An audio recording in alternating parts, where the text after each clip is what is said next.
Welcome to the Amicable Divorce Network podcast. My name is Tracy Ann Moore-Grant, and I'm the founder of the Amicable Divorce Network. Our podcast is here to educate those before, during, and after divorce, as well as divorce professionals, about all of the issues that impact a family law case. We are here to educate you about difficult topics, provide you new information, and also give solutions for how to navigate all of the issues in family law and still bring your family law case to an efficient conclusion. Thank you so much for tuning in. Hello, everyone, and welcome to another episode of the Amicable Divorce Network podcast. I'm your host, Tracy Ann Moore-Grant, founder of the Amicable Divorce Network. And I have been really looking forward to this week's episode. We have two of our members here today, Lisa Johnson and Chris Berry. And you may very well recognize them if you've been on social media for a hot minute, because they are sort of more commonly known as Been There, Got Out. And they are high conflict divorce strategists and the founders of Been There, Got Out. Their clients battle their own personal terrorists through the family law court system and belong to the My Lawyer Says This is the Craziest Case They've Ever Had club. And they teach people how to represent themselves in court, going pro se. They help people through very high conflict situations through customized coaching, and they have a weekly legal abuse support group. And I don't think legal abuse is something that we talk about enough or that people understand. So I love that you guys do that. They have their first book, which has Been There, Got Out: Toxic Relationships, High Conflict Divorce, and How to Stay Sane Under Insane Circumstances. And that's the blue book, and now we have the burgundy red book, so to speak. And this is the one that we're going to be focusing on today, which is When Your Ex Turns the Kids Against You, which anybody who has been listening to the podcast and follows Amicable Divorce Network is probably like, why the heck are these people members? This sounds like such an opposite result. This is not amicable divorce, and so there's probably some people listening that are scratching their heads. And this is a really great opportunity, I think, to point out yet again that the professionals are the ones who are vetted for being amicable, being respectful, being knowledgeable. The parties and the situations that we deal with are often very complicated. The parties are just agreeing on an out-of-court process. That's the amicable divorce process that's guided by our professionals. But these are often incredibly complex cases involving some of these issues that we're going to talk about today. So I have talked a lot. Lisa and Chris, thank you very much for being patient. Thank you so much for being here today. And thank you for writing this book. Our pleasure, Tracy. It's always fun to see you. Even talking about stuff like this. Yeah, I know. Well, I think it's always good to have conversations, that people need to be talking about things, putting the information out there. And so I have gone through your book, and I'll say for anybody out there that might be thinking they're facing this type of issue in a family law matter, this book, I will say, is so easy to read. So many books in this space are journal articles or just like so complicated and psychological, and it involves lists, it has graphics. It is very actionable steps. So thank you so much for making such a practical book for people to have. It's one of our core values is to provide practical, actionable advice, because so much of what happens when we get thrust into this system, where so much will be decided that has an impact on so many people we care about, it's all like a mystery. It's a foreign environment to us. So I think it's one of the things that we try to do is enlighten people so they know what they're dealing with. Absolutely. So you guys are literally out there in the trenches. You are helping people who are in litigation, who are maybe right after or before, but really out there helping the people. What did you see sort of going on out there that made you think we need to write a book about this, about why when your ex turns the kids against you? What was going on that made you see that there was a need for this book? Lisa can tell you when, we both remember the moment we decided to do this book, and it was after our first book, right? Yeah. So we were actually in Chicago coming back from the American Library Association conference, and we were in a taxi, and it was like a light bulb. I think Chris takes the credit for it. It was like, you know what? So many of our cases, the huge overwhelming majority, have alienation present.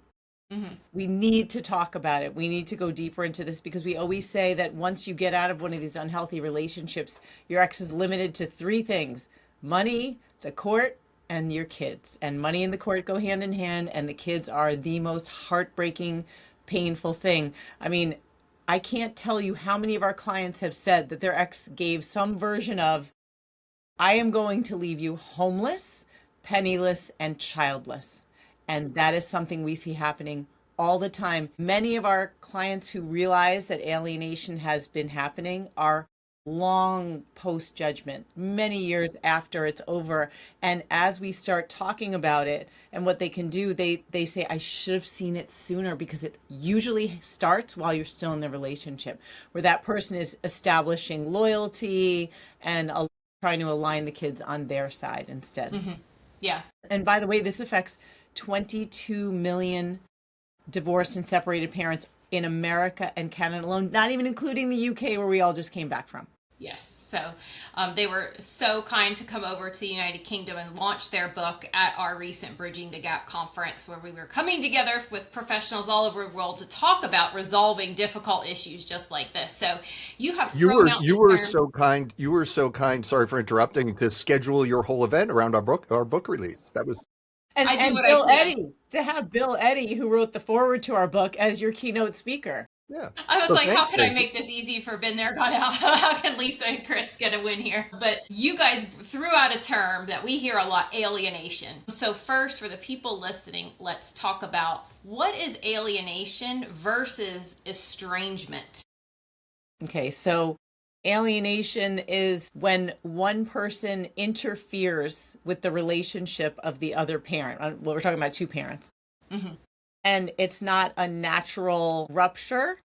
A natural rupture is something we refer to as estrangement, where it's justified. Like something terrible happened. Usually there's abuse or neglect, and it happened while the family was still intact. Alienation is usually something that starts to happen, or you start to notice it when there is a separation about to happen, it's happening, or it's already happened, and the kids start aligning with that one parent for some weird reason, like something that doesn't make sense. And the word justifiable is very vague. But for example, when we interviewed a therapist who deals with this often, he gave the example, and it's in the book too, his name is Adam Barta, how he was interviewing a 5th grade boy about why he didn't want anything to do with his father for the past 2 years. And he said, my father didn't get me the crayons that I liked in 3rd grade. Now, to us and most people, that's not a justifiable reason for completely severing a relationship. So again, alienation is when one parent interferes and causes the rupture, and it doesn't have to be overtly. There's so many ways that it happens. And justified estrangement is when there's reasons for it. But again, it's relationships, so it's hard to know sometimes, because kids will feel like it's justified. Right. The other parent will feel like it's justified, and you don't feel like it's justified. So very tricky. And I think a lot of times there is a combination, because sometimes a parent might do something. Parents aren't perfect. And then this, huge break happens between the parent and the children, where sort of like the punishment doesn't fit the crime, so to speak, where the, bonded parent, so to speak, really latches onto this incident to sort of, really play into the alienation and, really amplify the estrangement. So sometimes there is a little bit of a mix, and it's hard to, really get into the origin story, so to speak, of the issues. Right. And at the beginning of one of these separations, we know everybody's angry. Everybody says bad things about their ex to their kids. So does it change? Is it a steady stream of negative messages that just does not stop? Yeah. So it takes a lot. I mean, the parent-child bond, like when we enter this world, we have two people that we typically, standard situation, that we bond with. And that bond is like really, really core to who we are. So it takes a force to disrupt, even times when it would be justified for a child to be estranged. When a parent has treated a child awfully, that bond is so strong it usually survives. So it's a consistent effort on the part of the other parent, like a drumbeat over a long period of time, that erodes it and dissolves it. And a lot of people don't realize until it's too late. And Not too late, but until Yeah. it's further along and Yeah. is more effort to correct. And I think a lot of people are generally, not always, but smart enough to know that you shouldn't say to a child, oh, your mommy or your daddy is so bad. That's what everybody thinks is maybe happening with alienation. But you touched on there being different types, so sort of give us some examples, I guess, of the different types of behavior and sort of what that might actually look like an example of what somebody might do. Okay, so we've interviewed, some people might have heard of her before, Dr. Amy Baker, and there's something called the Baker model that's used in these alienation cases. So there's certain factors that matter when someone decides, is this alienation? So one, we talk about sending poisonous messages about the other parent. And Chris and I call it the 3 U's, that the other parent, the target parent, who's often the victim of some kind of domestic violence, is unsafe, unloving, and or unavailable. And again, like a steady stream. Let's say you get in a new relationship. Mom's probably with her boyfriend. That's why she didn't go to your game. In the meantime, they've cut you off from the chain of communication from the coach that you didn't know about the game, but then your ex uses it to make it like to your child, you don't care enough. Yeah. Another thing that's super common is blocking contact and communication. So not following the parenting plan. Even if, let's say, you're supposed to have FaceTimes with your kids, oh, the video doesn't work. When we know that when a child doesn't see your face for a while, not that if they're seeing you regularly, it makes that big a difference, but where they can't see your face for a while, you start to become a stranger to them. So not following the parenting plan, any kind of blocking contact and communication, there's so many ways to do that, but that's a big deal. And when I say blocking communication, not just with you, but where you have been cut out of other communication. So for example, I gave the coach thing, but oftentimes an alienating parent will remove you from school channels of communication, medical channels of communication, so you don't know what's going on. And then they position themselves as, I'm the parent that cares more. You can't be bothered. I'm the one who does everything. And then there's types of alienation that a lot of people don't even realize that they're doing. And a lot of times our clients, we have to talk to them about, for example, minimizing the other person's authority. So making it as though I'm the one in charge. The rules at my house have to be the same as at your house for this, in the children's best interest. I hate that line.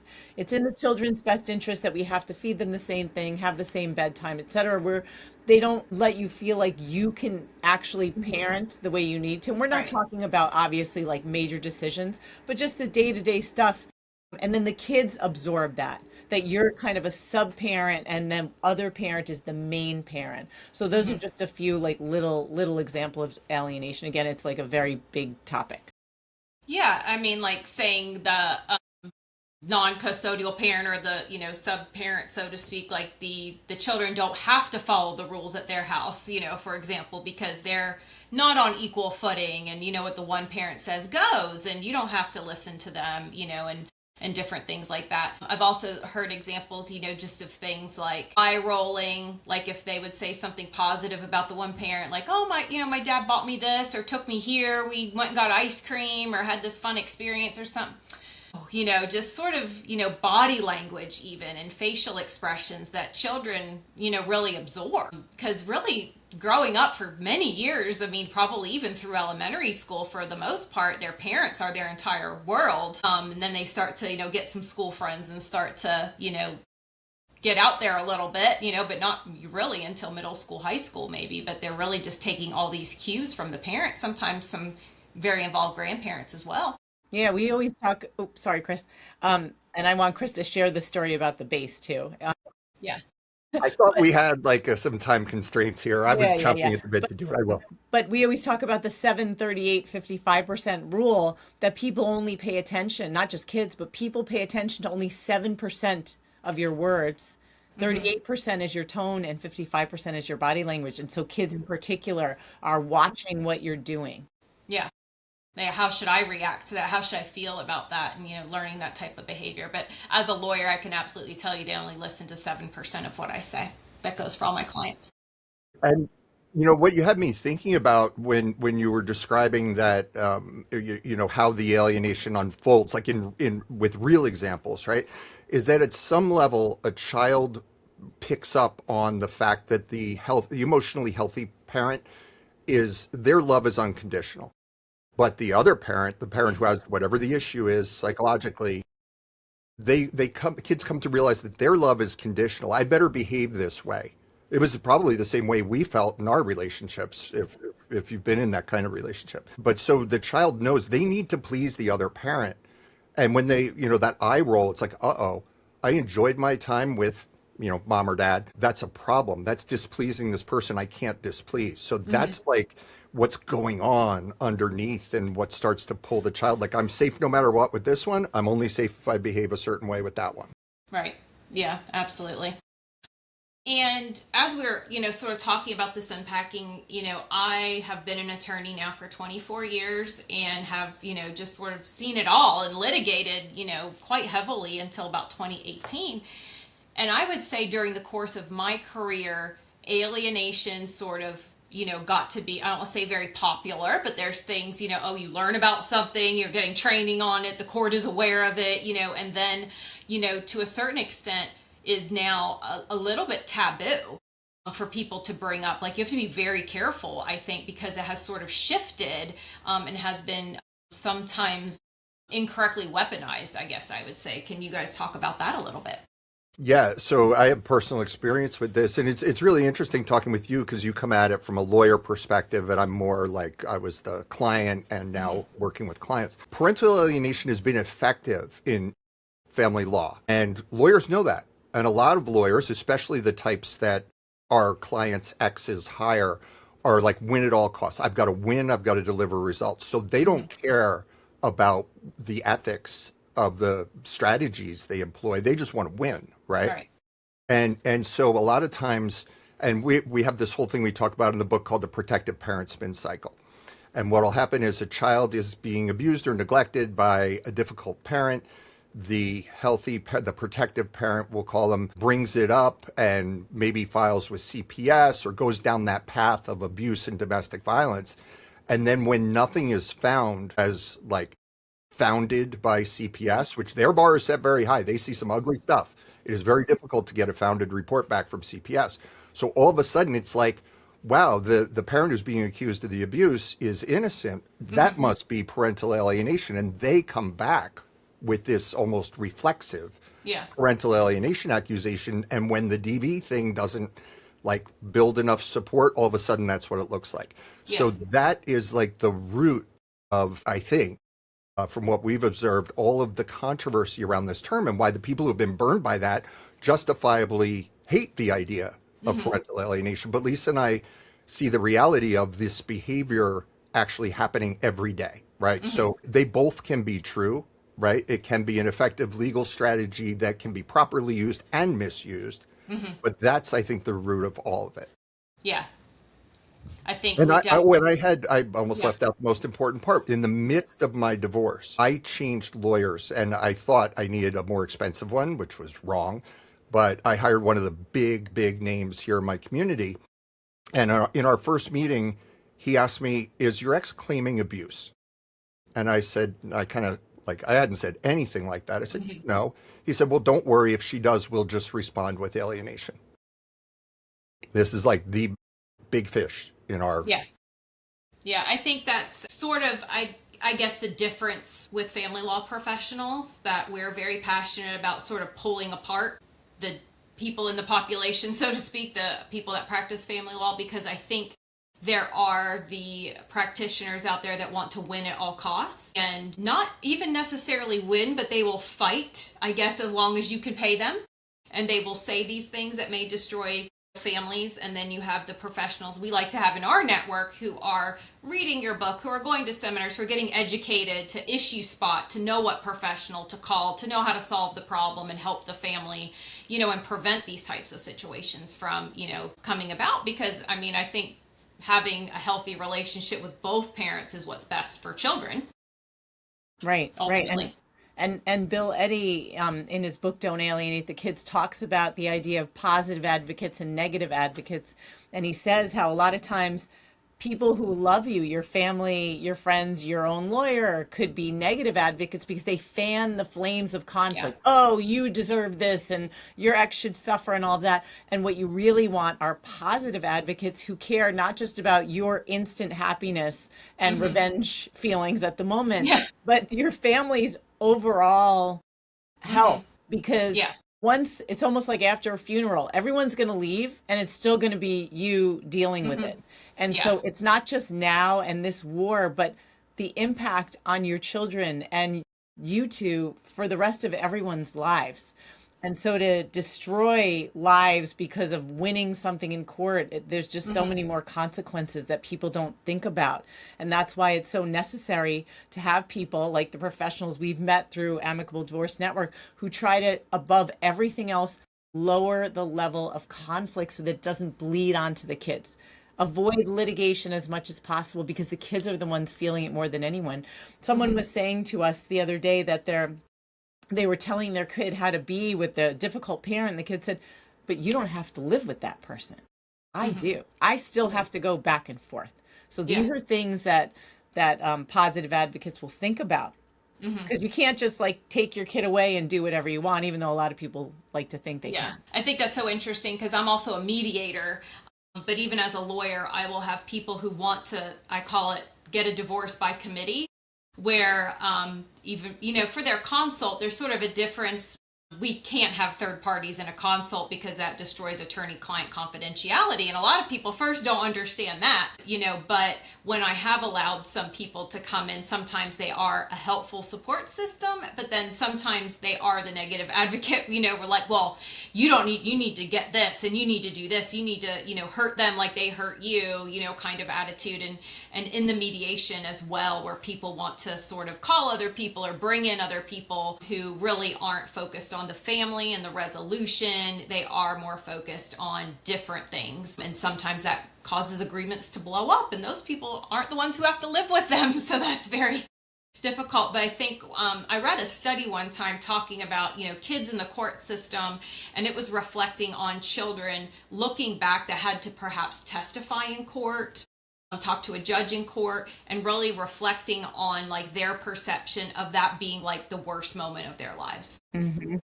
Thinking like that was the worst thing that ever happened to me, was that I had to show up in this adult dispute and do this thing.